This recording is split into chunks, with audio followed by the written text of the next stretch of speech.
2 Mei 1977 di seluruh daerah pemilihan Indonesia telah berjalan dengan tertib, langsung, umum, bebas, dan rahasia.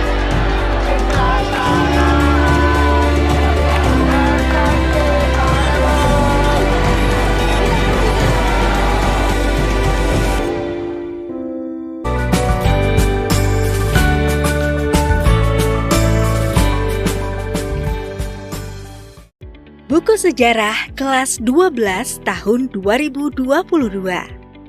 Bab 3, Indonesia masa Orde Baru tahun 1966 hingga 1988. Sub A, tentang masa transisi menuju Orde Baru tahun 1966 hingga 1967, bagian 1.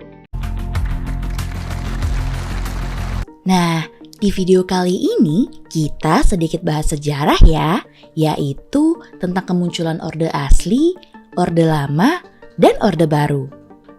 Buat kalian yang masih asing sama istilah ini, jadi Orde Lama dan Orde Baru ini tuh mengacu sama masa pemerintahan Presiden Soekarno dari tahun 1959 hingga 1966 dan masa pemerintahan Presiden Soeharto dari tahun 1966 sampai 1998. Pada masa kepemimpinan Presiden Soeharto lahirlah era baru yang dikenal sebagai Orde Baru. Era ini hadir dengan janji stabilitas dan pembangunan. Namun, di balik kemegahan pembangunan yang dibanggakan, pemerintahan Orde Baru melakukan berbagai kebijakan untuk mengkonsolidasikan kekuasaan, salah satunya melalui penyederhanaan partai politik. Bismillahirrahmanirrahim. Sebagai Presiden terpilih berdasarkan ketetapan MPR RI nomor 4/MPR/1998 tentang pengangkatan Presiden Republik Indonesia, maka berdasarkan pasal 9 Pemilu pada tahun 1971 menjadi pemilu pertama di era Orde Baru. Saat itu masih ada 10 partai politik yang berpartisipasi. Golongan Karya atau Golkar yang didukung penuh oleh pemerintah muncul sebagai pemenang dengan perolehan suara yang dominan. Setelah pemilu tahun 1971, Soeharto mulai menggagas ide penyederhanaan partai politik. Gagasan ini kemudian dikenal sebagai konsep fusi yang bertujuan menyederhanakan 10 partai politik menjadi hanya 2 partai politik dan 1 golongan karya atau Golkar. Pada tahun 1973, pemerintah Orde Baru secara resmi melaksanakan kebijakan fusi partai politik. Partai-partai yang ada digabungkan menjadi 3 kekuatan sosial politik utama. Partai-partai Islam seperti NU, Parmusi, PSII, dan Perti digabungkan menjadi Persatuan Pembangunan atau PPP. Sementara itu, partai-partai nasionalis dan Kristen seperti PNI, Partai Katolik, Partai Murba, IPKI, dan Parkindo digabungkan menjadi Partai Demokrasi Indonesia atau PDI. Golongan Karya atau Golkar yang bukan merupakan partai politik tetapi organisasi kekaryaan tetap dipertahankan sebagai kekuatan politik ketiga yang didukung penuh oleh pemerintah.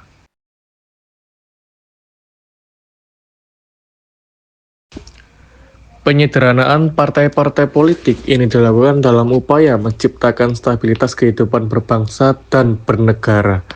Pemerintah Orde Baru berpendapat bahwa kebanyakannya partai politik dapat menyebabkan perpecahan dan ketidakstabilan politik. Dengan stabilitas politik yang terjamin, pemerintah Orde Baru dapat fokus pada pembangunan ekonomi, berbagai proyek infrastruktur dan industrialisasi dilakukan untuk meningkatkan pertumbuhan ekonomi Indonesia.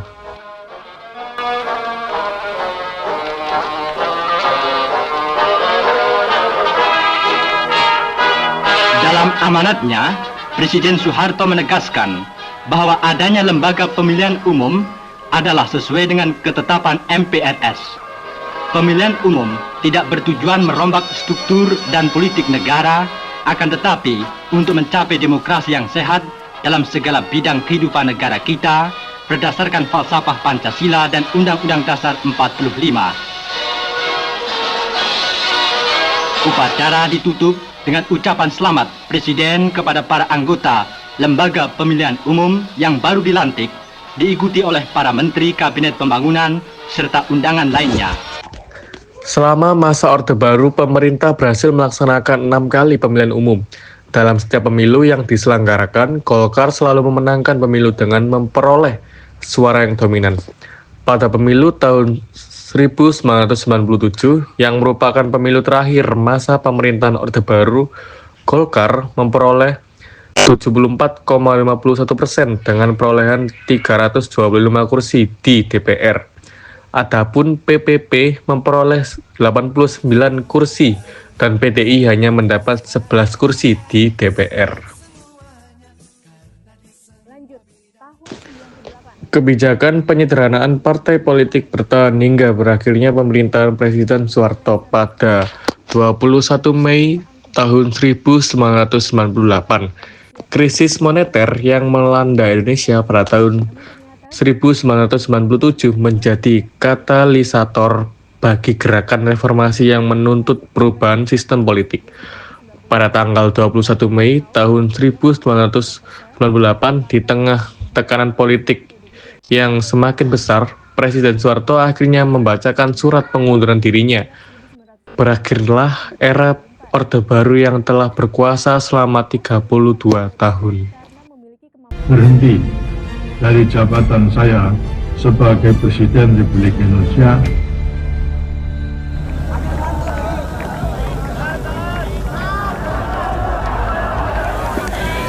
Penyederhanaan partai politik di masa Orde Baru merupakan kebijakan yang berdampak luas dalam sejarah politik Indonesia.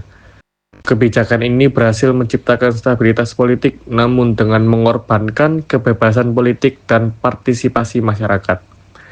Setelah era reformasi, sistem kepartaian di Indonesia kembali mengalami perubahan dengan dibukanya kembali kebebasan untuk mendirikan partai politik, menandai mulainya era baru demokrasi di Indonesia.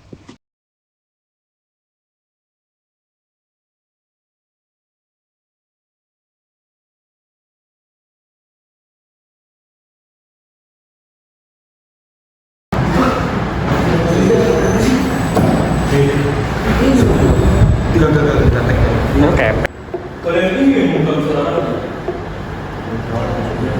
dengan segala aspek kehidupan dan mengendalikan semua aspek kehidupan. Kita bisa ini masih di bawah umur.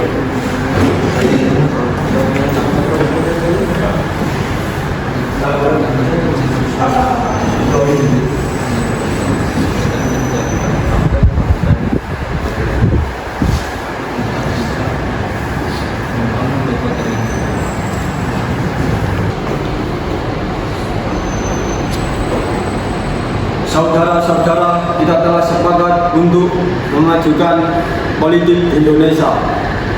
Ini adalah langkah penting untuk menciptakan langkah stabilitas dan kemajuan bangsa. Bayangkan banyaknya politik di Indonesia, pemecahan dan tidak menyebabkan lagi. Hentikan! Ini adalah tindakan otoriter dan represif. Kalian ingin bukan rakyat dengan mengendalikan semua aspek kehidupan. Oh, kan malah pemimpin partai itu. Keluarkan dia dari sini, berani-beraninya melawan perusahaan pemerintah. Kalian mungkin menguasai negara sekarang, tetapi kebenaran akan selalu datang tirani. Kalian tidak akan bisa membuka kebenaran selamanya. Situasi makin tak terkendali, demonstrasi mahasiswa semakin besar.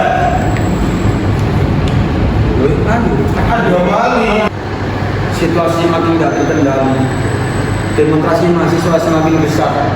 Rakyat menuntut demonstrasi. Kita, reformasi. situasi semakin tidak terkendali. Demonstrasi mahasiswa semakin besar. Rakyat menuntut reformasi. Kita tidak bisa terus begini. Tenang Pak Presiden, kita harus mencari solusi yang pas. Mungkin kita bisa memberikan konsensus kepada mahasiswa. Konsensasi, tidak. Kita tidak boleh lemah. Kita harus menunjukkan kekuatan kita. Pak Presiden, menumpas mereka akan semakin memicu perlawanan. Kita harus mencari dan meredam demonstrasi tanpa melakukan kekerasan. Mungkin kita bisa membuka ruang dialog kepada mahasiswa. Kita harus mencari cara untuk meyakinkan rakyat bahwa kebijakan adalah kebijakan mereka. Kita harus menunjukkan kepada mereka bahwa kita adalah pemimpin yang kuat dan bijaksana.